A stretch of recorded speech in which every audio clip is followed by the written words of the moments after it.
Good morning, ECMI, at sa lahat po ng mga taga-subaybay at lahat po ng mga taga-sunod. Pagpalain po tayo.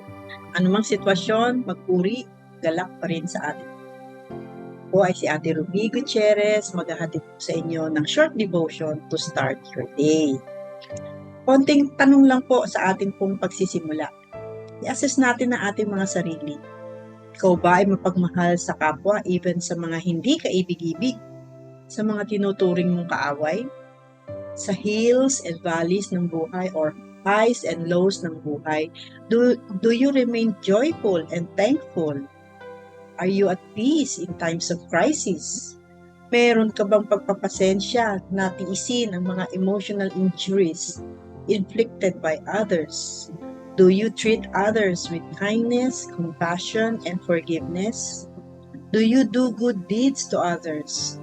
Ikaw ba ay nananatiling tapat, maaasahan at mapapagkatiwalaan sa lahat ng oras? Mahinahon ka ba sa pananalita at sa iyong mga gawa?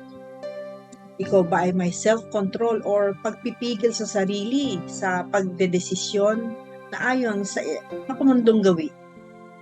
Ang mga katanungan yan po ay tumutukoy sa the 9th fruit of the Spirit. Pasado po ba? O do we struggle in some areas even up to now? Ang sabi po sa Galatians 5:22-23, subalit ang bunga ng Espiritu ay pag-ibig, kagalakan, kapayapaan, pagtiyatiyaga, kabaitan, kabutihan, katapatan, kahinahunan, at pagpipigil sa sarili. Walang batas laban sa mga ganito. Ito po ay sinulat ni Apostle Paul upang himukin ang mga Galatian churches na ang nakay Kristo na ay hindi na alipin ng kasalanan. Kapag nagsuko na tayo kay Kristo bilang Panginoon at tagapagligtas, natanggap na natin ang kapangyarihan ng Banal na Espiritu upang ma-overcome natin ang likas na pakasalanang sarili at ma-develop ang mga Christ-like qualities. Ang mga katangian yan ay tinatawag na fruit of the Spirit. Ito po ang mga nagiging bunga sa buhay ng mga Kristiyano kapag sila ay puno ng banal na Espiritu. Ang mga ito ang kumpletong picture ng katangian ni Kristo na mapapasa atin din dahil sa pagkilos ng banal na Espiritu sa ating buhay.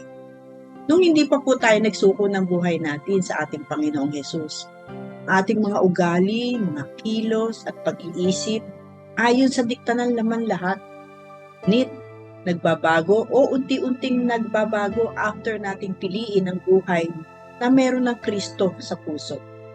At yan po, again, ay dahil sa gawa ng banal na Espiritu sa ating buhay na ating natanggap na the moment we surrendered our lives to Jesus.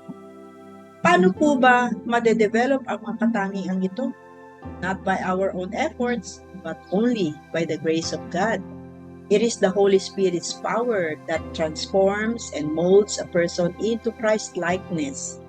Lahat po ng mga bungang yan ay lalago sa pananalangin, pag-aaral ng salita ng Diyos, and intentional loyalty to serving Jesus with all your heart and with all your mind. Kailangan lang magkaroon tayo ng malalim na relasyon sa ating Panginoon. Panalangin po natin yan sa Kanya at hilingin na ibuhos ang pagpapala ng mga pagbabago sa ating buhay. Paano natin ito maia-apply? Share it with other people. Allow the Lord to shape and mold you while He teaches you of His ways and means. The Holy Spirit will change you and develop in you the 9th fruit of the Spirit. Magiging evident po o kapansin-pansin ang mga pagbabagong yan sa buhay natin. Matthew 5:16, sabi nga, let your light shine before others so that they may see your good works and give glory to your Father who is in heaven. Dahil dyan, marami po tayong mahihikayat at madadala sa paanan ni Kristo. Kaya tara na mga kapatid, magsuko na tayo ng buhay natin sa Panginoong Hesus. Siya lamang ang may kakayanang iligtas at baguhin ang isang makasalanan tulad natin. Maraming salamat po. And God bless everyone.